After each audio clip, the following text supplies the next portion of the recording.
All right, so welcome everyone to today's online training that we're doing. And a big question is, is it a hands and hips game, or is it a arms and shoulders game, or is it a combination of the both?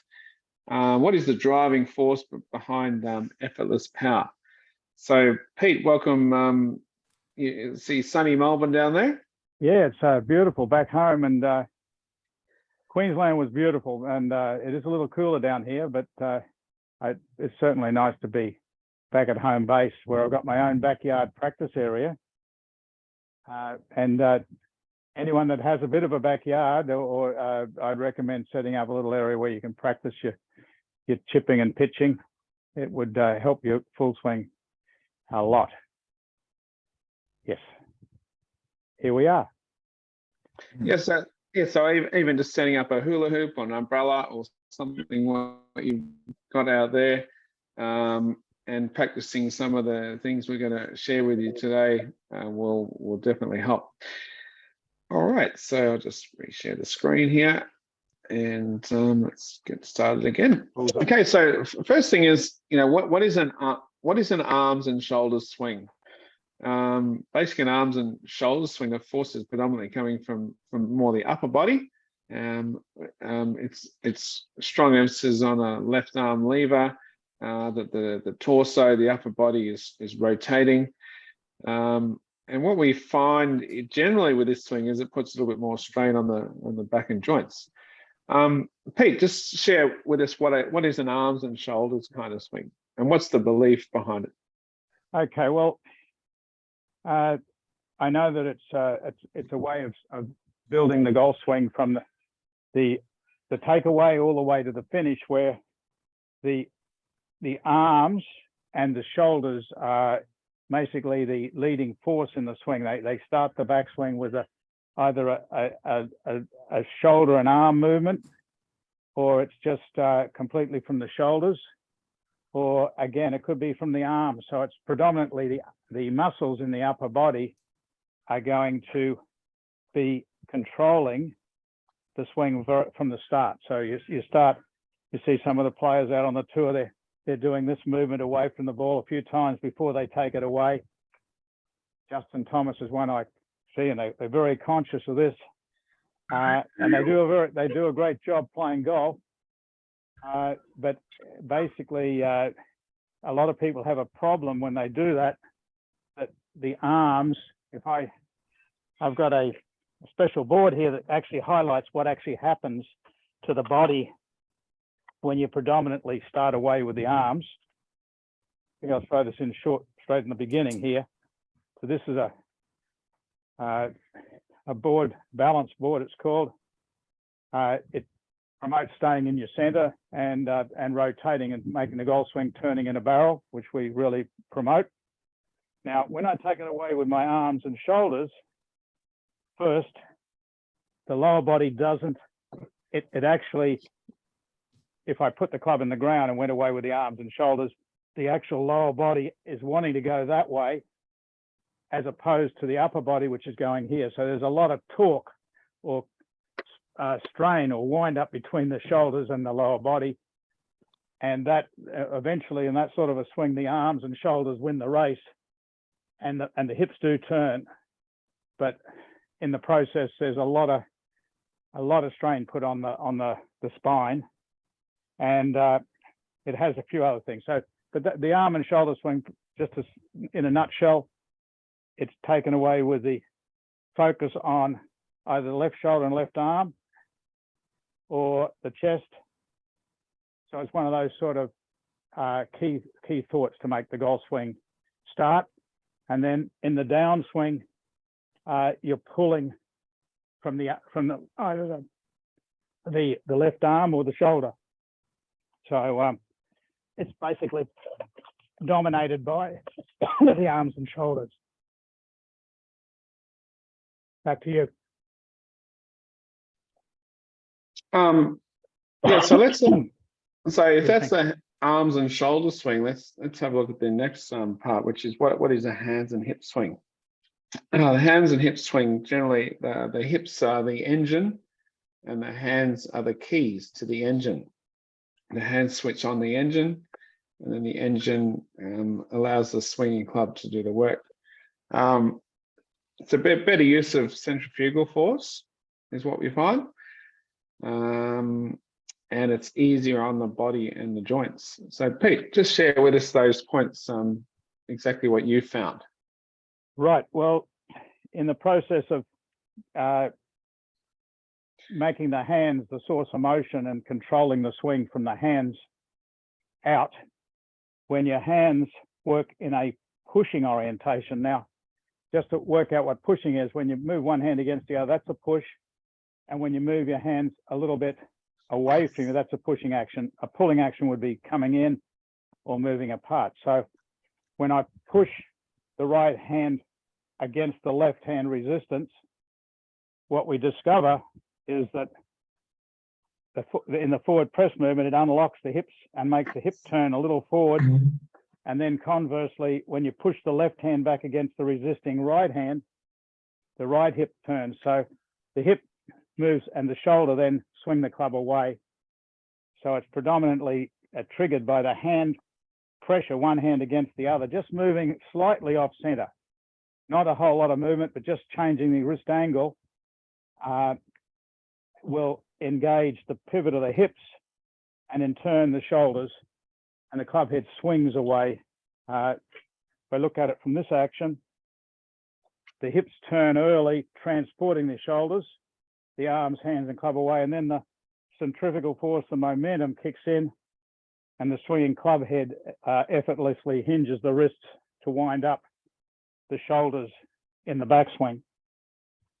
So that's what it looks like from that angle. If we look at the hands and hips, when I forward press, there's a little movement of the left knee and left hip in the forward press. The shoulders don't go. When you use your hands effectively, the right elbow bends in a little, shoulders rock a little. And then from there, when you push back the left hand against the right hip turns, the left shoulder moves, and that takes the arms, hands, and club back in more or less a slinging motion. And that action really the swinging club head now winds up the arms and shoulders to give you a safer coiled backswing. So that's where we're going, hands and hips. But let's continue on with, you've got some more points there, Chris. Yeah, Pete. So the thing is to work out what's better for you to create more powerful shots. Arms and shoulders is more from the upper body, as discussed, and the hands and hips is more from the mid or lower body. Arms and shoulders uses more resistance and structure for power, and hands and hips uses more centrifugal swinging forces. So just share with us, and perhaps you can demonstrate a few shots there, Pete, just to give us the idea there. Will do, Chris. I just had to grab some money. So, Okay. you know, there's a money test for this. So basically, if I swing on this direction with I'll put a coin about a hand span back of the ball, about 8 inches behind the ball, about 20 centimeters. So I'll make a few swings with the arm and shoulder. I just have a practice swing first because I'm not used to this. So I'm going to take it away with my arm and shoulder action. We'll just hit some small shots here. Take me a couple to get used to that way of taking it away. Because to me, it's definitely a different feeling.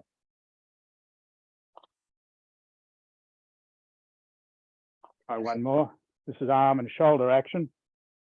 I'm starting it back from the left arm, left shoulder is what I'm keying on here. And I got the coin a hand span back, okay? So again, arms and shoulders. not a bad shot, but definitely I felt upper body controlling that. Now, what I'm going to do is I'm going to make a swing where the hand pressure, one hand against the other, triggers the hip turn and the forward press, and then the hip turn in the back swing, and it'll become a back sling. I put a coin, again, about a hand span back. Now, before I do the hands and hips, I'll do it from the arms and shoulders from this direction. Nice and relaxed. Arms and shoulders. Just scraping it, just gradually taking it. Now, this will be a hands and hips action. You'll just see how much lower the club head stays. And I'm not trying to do that. The club head gets a wider arc if you trigger it, the golf swing from the hands and hips. And to me, a wider arc is definitely going to give me a more powerful and more controlled swing. So that's a hands and hips, that one. Now I'll do an arm and shoulder.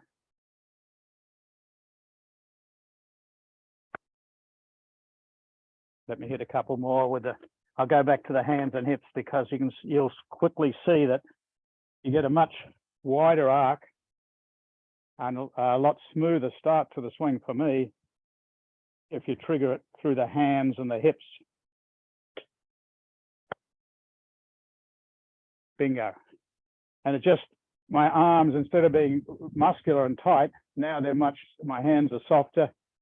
My arms are like connecting rods rather than power sources.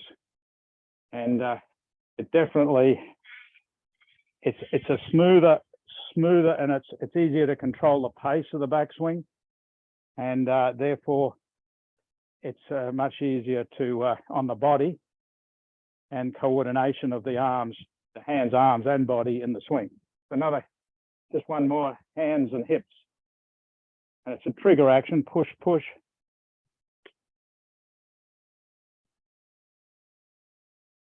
And the thing is, when I do it that way, the pivot's easy this way, and the pivot is triggered.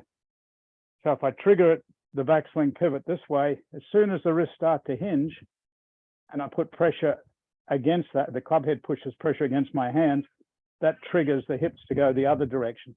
So while the handle is pointing on this side of my hips, only ever so slightly, not a lot, just a fraction, the hips are going to pivot that way. And as soon as the handle starts to move to the front side of my hip turn, it triggers the hips to go the other way.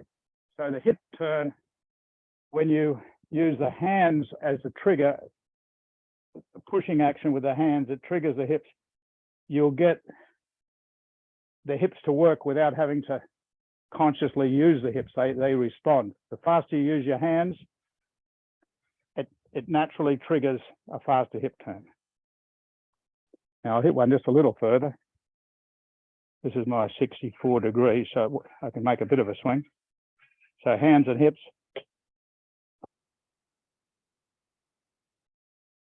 Going about 25 yards and pretty straight. So that's what we're leaning towards, a hands and hips controlled swing. Now there are some other things you might like to bring up there, Chris, that one versus the other, the benefits of the hands versus hips versus the arms and shoulders. Yeah, so the benefits, obviously on the body, on the spine, on the joints, because if you're working on resistance, the spine's going to can only twist a certain amount. If you're allowing the swinging club to do the work, yeah, it's good for the muscles, the joints, and everything. And it's amazing what it does as far as the stretch goes in the backswing, isn't it? So when you really swing it away, or more like sling it away, what that stretching does to the hands or to the arms and to the muscles in the back there. Definitely, and I there's a couple of teaching aids that I really I love using. One's the orange whip. The other one is the power swing, the air resistance. But this one here really highlights how, whether you like it or not, if your arms and shoulders, you're still going to have some sort of lag at the club head. But when you use your hands to move your hips, the swinging club head really does its job in the backswing. When you got hands and hips, the club goes very easily. That swinging object swings on a really good arc. So when I swing away with the hands and hips, it's very easy to stay on a consistent backswing path. The club doesn't want to go inside or outside. If you train your hands just to move along parallel to your feet line for that first piece, the forward press, and to the end of the takeaway, then the club starts away consistently on the same path. That was quite interesting. I was able to hit those golf balls there 2 feet back of the ball, and this object still was staying low enough to hit those golf balls. But if I go away with my arms and shoulders, the tendency is that to try to keep it on the path, if I just take away the arms and shoulders first, and now turn the hips, a lot of tendency for the arms to come across your body, and they either get stuck here or they then bounce off of that. And you'll see golf swings that go away arms and shoulders will have a tendency to cross the line at the top. Now that requires more timing, but also it puts an unnecessary strain on the back, because when it comes in this way, the left shoulder has a tendency to dip. Now that throws the right leg up, and you've got a lot of other compensating moves to make. So if I take it away with the arms and shoulders, and I turn away nicely there, I get so far, now the hip turn takes me in, and that arm pulling across my chest tends to drop the shoulder. Then to compensate for that, we tend to try to keep ourselves up. So you start making other moves to get the club on the right path. So now, if I take it away with the arms and shoulders, trying to keep it on the right path, I definitely get a tendency to tilt or dip the left shoulder. And that all those sort of things require timing, but also they put undue stress on the back and the other joints, knees, hips. Whereas if I push it, the club travels on this inclined arc quite effortlessly, which sets up the chain action or reaction of the downswing path wanting to come from the inside. Take it away with the arms and shoulders, there's always a tendency that you have to regroup the path of the downswing. So here we go, another hands and hips shot. You'll see the path. Oh, stay in. Effortless power. Luckily, it's on my side of the fence. Okay. Oh, good. All right, that's great, Pete. So when you say the hands are the keys, the hips are the engine, what turns the engine on? Right. Well, I'm going to use my balance plates here because now not everyone will have a set of these, but you could sit in your swivel chair and push your hands up against the desk.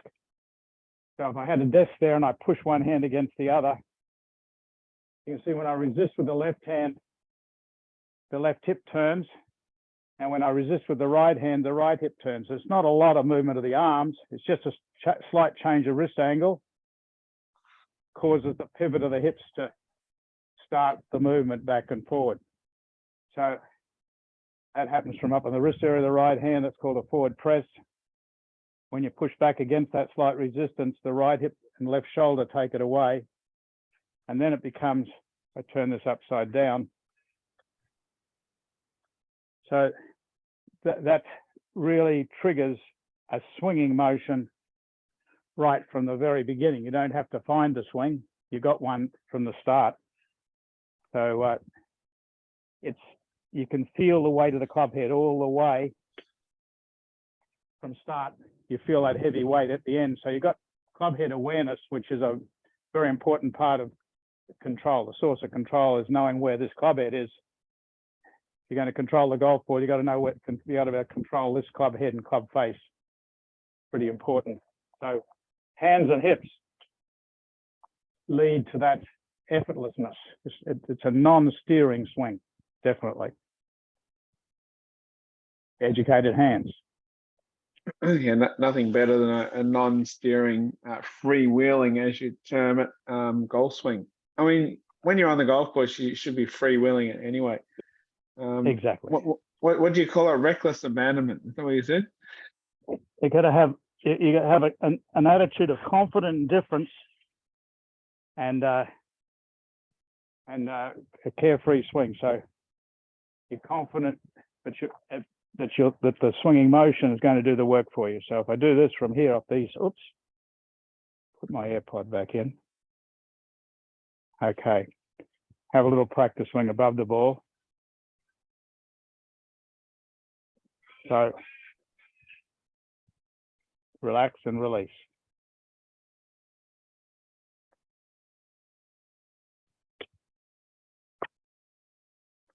Bingo.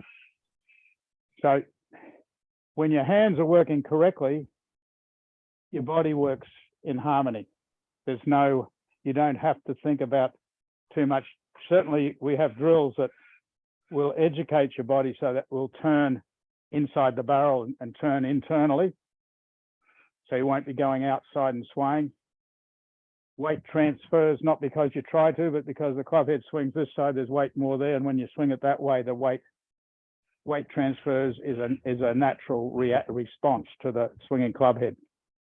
So a lot of good things happen when you promote and build your golf swing from a hands and hips starting and continuing basis. Okay. Anything else to add to that, Chris? Have we got any more pieces that we can share? Yeah, not particularly. I guess if you really want to learn this properly, you do the Breaking 80 program with us, which is the whole goal is to break 80 and beyond. And anyone can break 80 when they really know what they're doing. What was the comment from Ben Hogan, Pete, about breaking 80? Well, he made a lot of comments, but he said basically any golfers that apply the right basic fundamentals and practice. He also said you dig it out of the dirt. It's just sitting in an armchair and reading about it or watching something like this.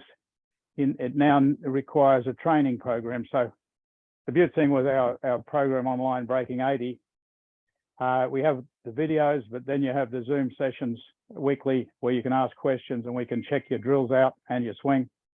And then you got Facebook, but that commits you to practice. And that's the big deal. I think I've said this before in other ones that there's this gentleman from Texas was trying to find his way to Carnegie Hall, and he passed a couple of gentlemen sitting on the sidewalk having a coffee, and he asked them, how, he said, I've lost. He said, how do you get to Carnegie Hall? And they said, practice. And to get on a golf course and make a low score, that's the same thing. But you need the technique. And we really, this Breaking 80 program will share it step by step, because golf is a journey. It's not a quick fix. And so while you got this idea, go out and try it, but come back to us and we'll fill you in and help fine tune it for you. Yeah, Paul just asked a question just about which hands are more dominant in the swing. It's, we don't really have a more dominant hand. It's basically educating both hands how to function and push together so that your body's in harmony and in balance. Is that right, Pete? Correct. Golf's a two-handed game unless you unfortunately only have one arm. And then there are people that are definitely, when he was alive, Jack Newton got his golf game down to a low handicap with just one arm swinging. And But golf's, if you've got two hands, you need both hands properly educated. And while one hand does a certain way of releasing through the ball or starting, the other hand doesn't do the same thing. They have to be trained. We have some drills that'll train your left and your right hand. So a lot of right-handed golfers are right-hand dominant, and there's an excuse that that's what causes them to flip over. Well, that's not the case. It's just a case of undereducated right or wrongly educated right hand, or probably more aptly not educated. Okay, so both hands. Golf's a two-handed game, so it's worth knowing and training in how one hand works and how the other hand works, and put them together. Okay. Excellent, Pete. Well, I want to thank you for your great time, for your time today, and your great insights. It's always very insightful. I'm sure everyone appreciate it. And for those that missed it, we'll send out a replay. Otherwise, we hope to see you in the Breaking 80 program and on a Tuesday live session. All right. Yeah. Thanks, Pete. And thank you. And for those that would like a little bit an intro, there's the Consistent Golfer group on Facebook as well. That's a free group that you can get in there and get quite a bit of our information. And just to finish off, there's just a question with a 90-degree shoulder turn. It's not necessary to get a 90-degree shoulder turn. I know there's a lot of hype. You should get a 90-degree, but if you study a lot of the tour players, they vary a lot, don't they, depending on their flexibility, Pete? Yeah, plus the shoulder turn is a little bit of a misunderstood. See, my shoulder blade moves independent of my spine. So my left shoulder goes in, say, 40 degrees. My right shoulder can go back 40 degrees. So without moving my spine, I've already made what appears to be a 40-degree shoulder turn. And I haven't moved my spine at all. Now, if I add my spine turn or my hip turn to that, there's another 40. So when you do it with a hands and hips orientation, your shoulders work properly. They get together and they don't overstrain the spine. When you take it away with the arms and shoulders, the tendency is you lock up the shoulder muscles, and then you have to make a bigger effort to make a shoulder turn.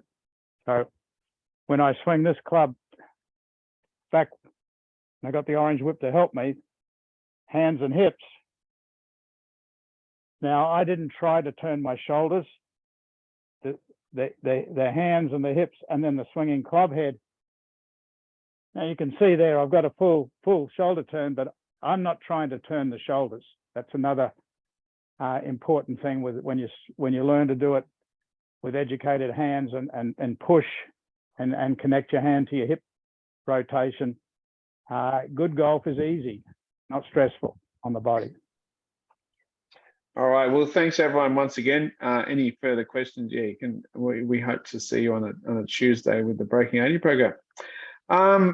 Thanks, Pete, and good night, good morning, good afternoon, no matter where you are in the world. And thanks for joining us. Cheers. Thanks. Thanks very much, Chris. Thanks everybody for your interest.